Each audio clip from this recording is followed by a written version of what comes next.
Nia Ramadhani klarifikasi selesai penonton konser MLTR keluhkan kursinya diduduki Nia dan Ardi Bakri.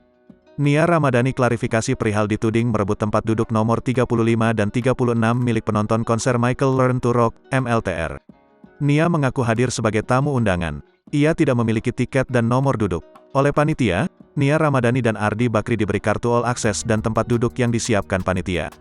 Gue tuh diundang. Ya emang enggak punya tiket, gue enggak beli. Nah gue chat panitianya karena belum ada email masuk. Takutnya nanti masuknya gimana. Nah panitianya bilang udah enggak apa-apa kak. Saya jamin. Cerita Nia Ramadhani di story Instagram asistennya, Teresa Winatan, Rabu, tanggal 9 November tahun 2022. Oh berarti ada miskom di panitia kali ya, tanggap Teresa.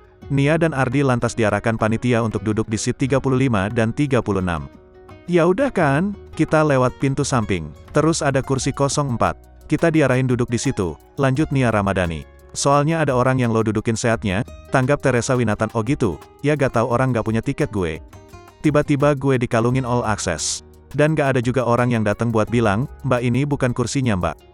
Jadi gue enggak tahu, gak berani nanya juga sih mbaknya, tandas Teresa. Klarifikasi panitia. Pihak panitia sendiri memastikan bahwa Nia Ramadhani dan Ardi Bakri duduk di row AA, di mana deretan kursi tersebut diperuntukkan untuk tamu undangan dan tidak diperjualbelikan. Hal itu terlihat dari screenshot percakapan pihak panitia dengan Nia Ramadhani yang diunggah Nia di story-nya. Mereka kursi DA, kamu AA di atas tidak diperjualbelikan. Sebelah Nia owner Kokas, AA itu tanpa gelang, all access.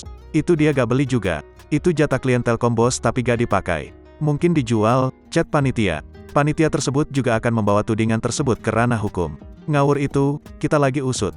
Bisa kasih IG-nya gak Kak Nia? Akan kita ITE kan, tandasnya.